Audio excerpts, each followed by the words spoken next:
Mayong buntag mga kaigsunan. Ang atong oras karon 11:40. So, salamat gihapon sa Ginoo napakoy 20 minutos na magsulti diri. So kining ato mga kaigsunan mao ni ang pagkaon sa atong espiritu. Ang napaka-importante kaayo na panghitabo diri sa kalibutan mga kaigsunan mao ni siyang makaatubang ta sa ato sa Ginoo diya sa iyang presensya. Ang pagsimba importante kaayo pakigdugtong nato ni siya sa Ginoo. So ato yung tagaan og panahon ang labi na sa atubang sa Ginoo. Tanang oras importante. Unsa man ang pinaka-importante na oras kanang naata sa pakigdugtong sa atong Ginoo. Mao na siyang napaka-importanteng oras sama niini mga kaigsunan. So napatay nahabilin na 20 minutos na atong pamalandungan ang pulong sa Ginoo. Sumala sa atong gibasa sa atong igsuon, mabasa kini sa Mateo 25:1 ug 2. Ingon diri og ang ginarihan sa langit iga pakasama sa napulo ka mga dalagang birhen nga nagdala sa ilang mga lamparahan og miadto sa pagsugat sa pamanhunon og 5 kanila buang-buang og ang 5 kanila mga but-an. So napulo ka mga dalaga, ang 5 buang-buang, ang 5 mga but-an. Pero kining napulo, ang 5 birhen, ang 5 birhen gihapon. So pareha ni sila mga birhen.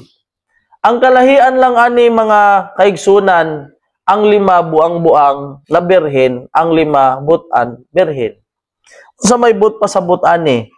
Kining 5, no, na mga but-an nagdala sila og vessel, nagdala sila gitawag na prasko. Silang napulo na ni sila ilamparahan. Ang 5 nagdala og extra oil. Nagdala og butanganan sa extra oil o gitawag na prasko o sa English pa na vessel. Ang 5 ka mga buang-buang wala na sila magdala. Ang ilang gidala, ang ilang lamparahan, sulod sa ilang lamparahan na ay oil, nagahuna-huna sila na igo na kini nga makaabot kadto sa among pagsugat sa pamanhunon. Kay naa atong panahon na musugat sila sa pamanhunon kay naay mahitabong dakong kasal. Ang kining kasal, kini usa ni sa pinaka-importanteng adlaw sa tao. Pero kini nga kasal, muni siya isa sa pinaka-importanteng hitabo nga gibutang diri sa Ginoo na naay mahitabo nga kasal. Ang kasal kaniadto kay kining panahon nagdala man sila glamparahan unsa man dai itong panahon na? Ha? Gabi kay lisod man na magdala kag lampara so adlaw, no? Gabi gyud ni. Samtang sila nagapanaw kanang ilang sugaton ang pamanhunon unya kay nadugay man ang pamanhunon. Og kini nga napulo ka mga birhen natulog sila. Og sa pagkatungang gabi kadtong panahon sa tungang gabi naa day singgit. Unsa man na singgit? Pagmata mo kay ang pamanhunon miabot na asikasuha ang inyong kaugalingon sa diha-diha nakamata gikas pagkatulog ang napulo ang buang-buang og ang buotan nga mga birhen. Unya kay silang napulo ang ilang mga lamparahan out na. Ang lamparahan sa 5 ka mga butan nag-out na. Ang lamparahan sa 5 ka mga buang-buang nag-out na. Karon mga kaigsunan, ang 5 ka mga butan nagdala magprasko, nagdala man og extra oil. So ang ilang lamparahan nag-out na, ila dayong girefilan, ila dayong gidugangan ang kuan. So ang ilang lamparahan atong panahon na kay tilipatay naman napuno gihapon sa oil. Karon ang 5 ka mga buang-buang nag-ingon man sa 5 ka mga butan. Tagaimian yang inyong lamparahan ang inyong oil. Kay kining amo wala na, mampaong na gyud ni. Unsa maingon sa mga butan, dili kami makahimos pagbuhat sa paghatag. Ano man, kining oil sulod ani, igo ra gyud ni makaabot nito sa binyo. Kung muhatag mi sa inyo, kitang tanan di natakaabot. O, dili man ni igo, sumala sa mabasa. Nasa versikulo 9. Apan kanila mitubag ang mga butan nga nag-ingon. Tingalig dili kini paigo alang kanamo og kaninyo. Pangadto hinuon kamo sa mga nanagbaligya og pamalit kamo alang kaninyo. Nadto na lang mo. Kay kami igo na lang gyud ni. Oh, nadto lang mo sa nagbaligya. So nahitabo sa verse 10, miabot na ang pamanhunon og samtang adto sila na nagpamalit, miabot ang pamanhunon og silang mga andam. Ha? Ingon sa Biblia, silang mga andam misulod uban kaniya ngadto sa kumbira sa kasal ug unya ang putahan natakpan. Lahi day dito. Pag ang pultahan na matakpan, bisag naka-invitation siguro, di na gyud ka kasulod. Lahi dito. Kung maliit ka, kay gusto ato sa kasal di ay, dili pa magsugod ang kumbira sa kasal, kinahanglan naa na gyud ta dito. Kaya nga no, importante man kayo ito na event. Bililhon kayo ito. No? Labi na sa ikasal. Karon ang bridegroom ato ang Ginoo man. Gusto sa Ginoo na makaabot nadto ta nga walay late, masaksihan yun ang importante kayo na event, kasal. Nakasuway na mo og kuan, daghan man diri gikasal na. Nindot kayo oy. Kaslon ka. Di ba? Nindot. So, nakaabot gihapon ang mga buang-buang. Nagtuktok sila, Senyor, Senyor, ablihi kami. Ingon siya, sa pagkatinuod, magaingon ako kaninyo, nga wala ko kamo giilhi. Wa gyud ko kailan ninyo. Kining 5 ka buang-buang mga igsoon, wala ba ni sila mag-effort? Na sila'y tuyo na muadtog yun? Sila gud uban na sa 5 ka mga butan. Ang problema ra gyud ani, wa sila mangandam. Mao na late sila, na tagpa ng pultahan, late na sila nadto. Unya, kanang masarahan na ang pultahan, abli na ito, anytime pwede ka mosulod. Basta makaabot ka nadto sa pultahan, kung ang pultahan matakpan, wa na gyud. Sa panahon ni Noah, o ni Noah ba? Daghan ba ang mitsuway na musulod nadto? Daghan oy, tuk-tuk. Pero ang pultahan na sa arka, wala naman. Wa na. Oh, dako man kayong pultahan. Dili man sila Noah nagsira ato. Oh, bisan daghan ang musulod, pero kadtong abli pa, sa maingon nila kang Noah. Wala. Tinunto ni. Yan naman. Kadakuan ng arka tos bukid. Dito unta na sa ubos. Ito ba sa dagat? Wa man sila pagtuo na muulan. Kay kadto nga panahon, di man gyud katuo kay wala pa man gyud sila kasuway uwan. Hamog pa man to sa una, di pa man muulan. First time makasuway sila og ulan, lisang sila. Kidlat, daugdog, tanan. Grabing makalilisang. Dito nagsugod na sila og kabalaka. Tuk-tuk na sila dito. Ablihi kami. Si Noah makabli ba? Dili. Mao gyapon diri sa 5 ka mga buang-buang. Sige sila tuk-tuk, nag-effort sila, palit sila dito, naghulat sila sa pamanhunon. Panahon na abot man sila dito, kasarado naman ang pultahan. Unsa may gingon sa tag-iya? Pahawa kamo mga, wa gyud ko kailan ninyo. Wala gyud kasulod ang 5 ka buang-buang. Unsay gingon sa bersikulo 13? Busa pag-andam kamo, kay wala ninyo hibaloi ang adlaw o ang takna. So, sa may atong pagabuhaton mga igsoon? Samtang mag-alagad ta, mangandam ta. Naganigingon sa ni Brother Busal na, yan mamalit pa man tagyuta. Nganong, pag-business pa man ta, kay mukhaon pa man ta. Samtang nagahulat ta, samtang nagapangandam ta, mangandam punta sa atong kuan. Mamalit tagyuta. Ngano mamalit man tagyuta? Kay ngano, naman ta syudad. Tapos, napunta yutang paliton kay mananom ta, mga gulay, mga prutas, tapos pag natagod ta sa yuta na atong paliton, ang uban, upalit og mga yuta, investment, walay kuha na. Wala tay makuha na, makasala na sila, mamalit na sila mga yuta diha sa subdivision. Mamalit ang yuta dire para sa pansamantala. Kanang yuta gani ang mahimong babag, may paway mo yuta. No? May pawa tay kwarta. Kay buhion man ta si Ginoo, nagpasalig man ang Ginoo na gipakaon niya mga langgam. O bisan si Solomon, bisan si Ginoong Hesus, ang iyang pagkinabuhi nato, giupiran pa gani siya sa yawa, na ihatag na kong tanan, simbalang kanako, di ba? Gimo ang tinapay ang kuan. So dire, ang mensahe na ato yung pagpamalandungan mga kaigsuonan, busa pagtukaw kamo, kay wala ninyo hibalui ang adlaw takna. Nakaabot gihapon ang 5 ka buang-buang, oy. Nag-effort gihapon sila, naghulat sila, nadugay ang pamanhunon, wa man sila magtuo na ang sulod sa lamparahan nila na uwil, di na dahito paigo. Karon kay ang 5 kabutan, nangandaman, nagdalaman og uwil. Karon pag out na sa ilang kwan, gibutangan nila og uwil. Karon nakapadayon sila. Unsay giingon sa Ginoo sa Juan? Pagbuhat kamo samtang ana ang kahayag, samtang ang kalibutan hayag pa, buntag pa, buhat ka. Kay kung moabot ang kagabion, kangit-kitan, wa nagibisan kinsa makabuhat. Unsaon nimo pagkaabot kadto sa kumbiras kasal kung wala naman tay suga?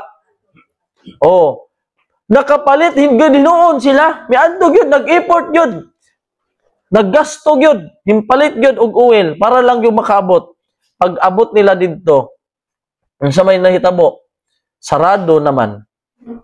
Unya, kay di naman pwede maablihan, tuk-tuk sila.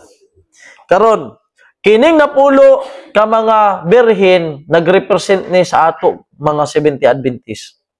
Nga naman, makasiguro ba ta na 70 Adventist ang ditumbok ani?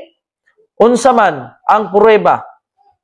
Ang buang-buang birhen, ang bright, ang butan birhen. Unsay giingon sa Spirit of Prophecy mahitungod ani? Ingon, no? The 2 classes of watchers represent the 2 classes who profess to be waiting for their Lord. They are called virgins because they profess a pure faith. Pareho hada ini sila pagtuo. Kaning birhen, nagrepresent ni siya sa putli nga pagtuo. Unsang relihon karon nagkupot sa putli nga pagtuo? Ayo kog ingna ang mga ubang relihiyon diha, just ubos. No? Ang 5 buang-buang, ang 5 mga butan, pareha sila birhen. Naingon sa Espiritu Stagna, ang word birhen nagpasabot na kini sila nagkupot og putli nga pagtuo. Maunsa man ang putli nga pagtuo, wala gyud lain ang mga Seventh-day Adventist. Sa unsa man ta nakasigurado na sa mga 70 Adventist to, sumala sa mabasa, naingon diri, na kining parable sa Matthew 20, kuha ni siya, kanang nagpasabot ni siya nan midawat ni sa minsay sa tulo ka mga manulunda. Ingon diri, when the 3rd angel's message is preached as it should be, power attend its proclamation. The parable of the 10 virgins, 5 of whom were wise and 5 foolish, this parable has been and will be fulfilled to the very letter, for it has a special application to this time, and like the 3rd angel's message has been fulfilled and will continue to be present truth till the close of time. Kini diay mga 10 virgins nagrepresent di ay ni siya sa mga tao nga nagkupot sa minsay sa tulo ka manulunda nga nag-applikal karon sa atong panahon, like the 3rd angel's message has been fulfilled, will come continue to present truth till the close of time. So sa ato day ni, sa sulod sa iglesia, naaday mga katawhan na duha ka klase. Lahi og kinaiya magkalahi ning butan og mga buang-buang. Parehas ni sila nag-effort. Parehas ni sila nangalagad. Nakaabot sila og late. Ang kwarta, mabalik pa. Ang oras na mabalik. Pag malate na ta. Ang Ginoo, grabe kay strikto. Kita kung malate ganita, nga tao nga mo na to, kaltasan naman tag. Kaltasan ta og kanang oras. Kaltasan ta. Di ba? Kaltasan ta. Ako gayon sa akong amo sa una na, sir, mo-absent gyud ko kay magpa-hospital ko katong ipatrabaho mi niya, natabakan ako ang lansang na taya na kaayo, lapos ako dire. Ingon akong amo na, patambalay na, di wa man kumisugot. Hinlapos man dire. Lansang na 5 na perting niwanga na, pag-ana na ako nadto. Dire hinlapos, ngun siya na ipadoktor, wa man kumisugot. Karon di naman hinuon ko kabarog kay grabe na kayo titano ba. Hospitalan ko na di ko mosuod, sir. Kaltas silang akong sahod. Kaltas silang. Kung pila ka adlaw ko, kaltas eh. Ana. Pero kabutan sa akong kuan, wa gyud niya kaltas eh, bisan ko sa kadlaw. Sa trabaho man ko na sosyo. Karon, okay ra. Pero sa Ginoo, kanang malate ka, kuan sa Ginoo stricto siya. Tagaan kaniyag sa panahon, taas nga panahon. Pero once na masara na gyud ang pultahan, bisan mo hilak pa taog dugo. No? Diri, giingon diri sa ato na ang suga sa lamparahan, ingon diri sa Great Controversy sa Dakong Away, kung namoy Dakong Away, page 200, ang imong pulong mao matod sa salmista, mao ang lamparahan sa akong mga tiil, ug kahayag sa akong mga dalan. Ang duha ka mga saksi nga nagrepresentar sa kasulatan, sa daan, o sa bagong tugon. Ang lampara, na ay uwil, na ay suga. Ang katong suga, moto ang kahayag sa atong mga alagianan, moto ang Word of God, moto ang Biblia.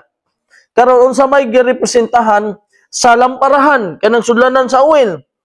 Sumala sa mabasa dire, ang lamparahan di ay nagrepresent na siya sa atong kasing-kasing.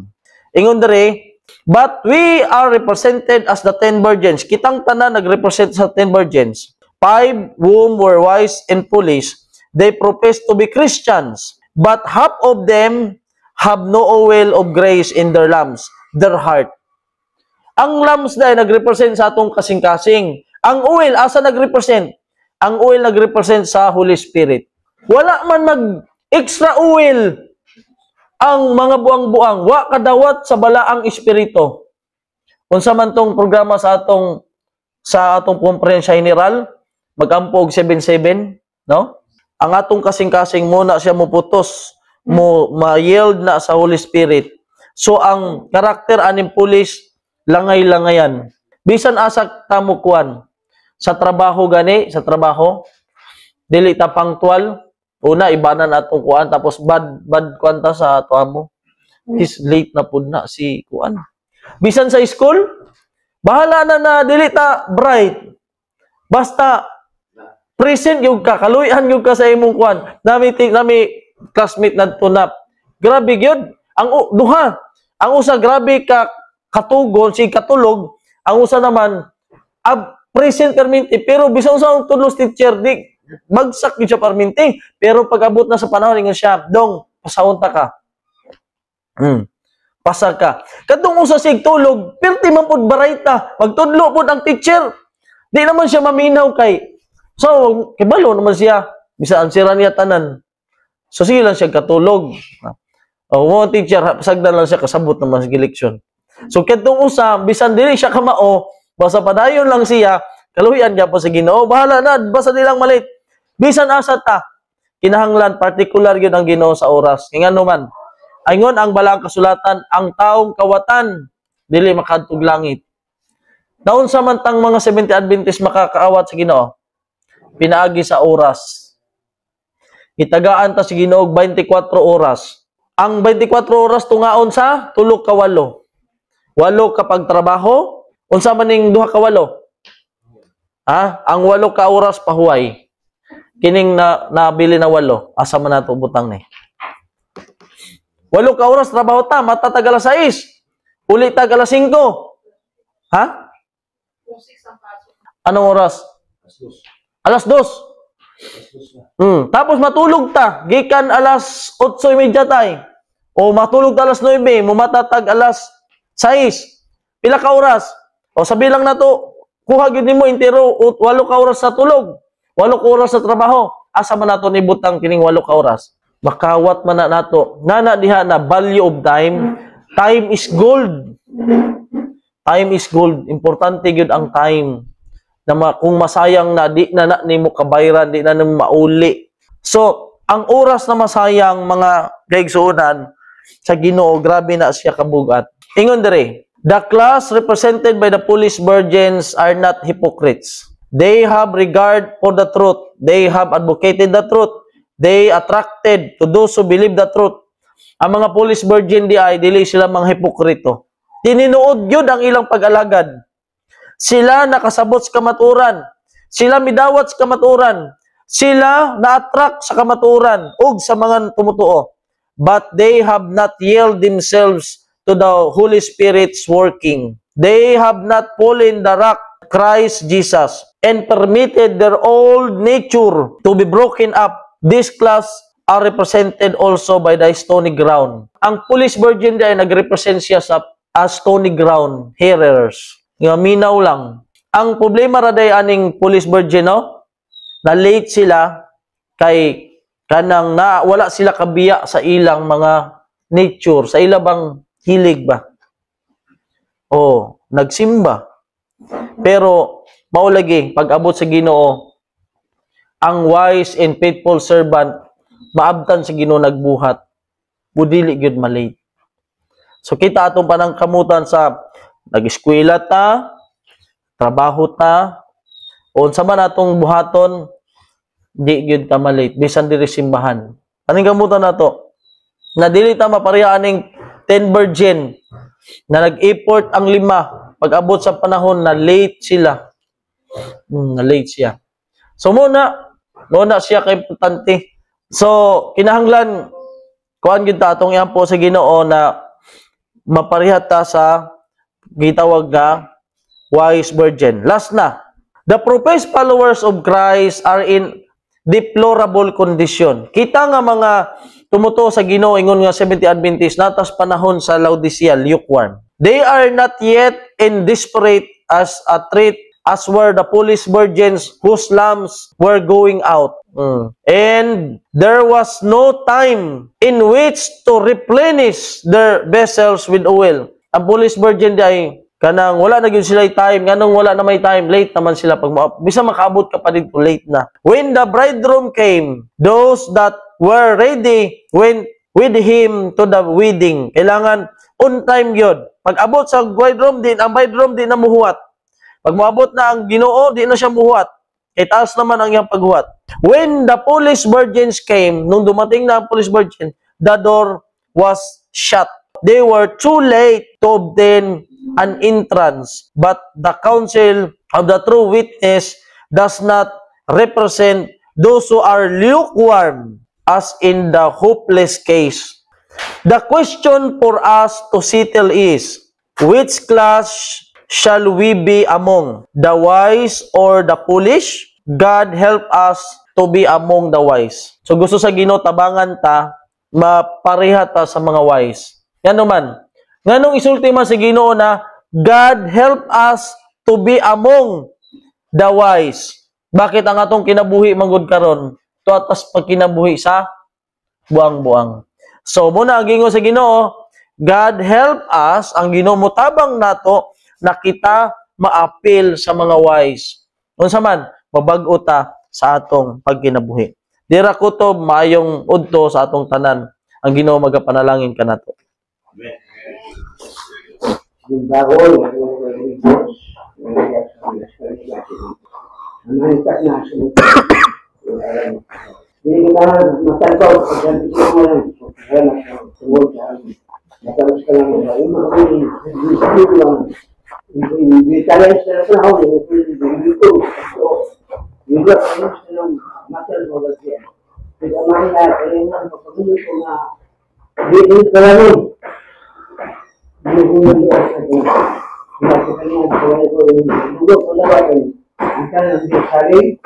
sa malaman sa Diyos Espiritu Santo. Amen. Amen. Ito tayo. Sabay. Sabay tayo.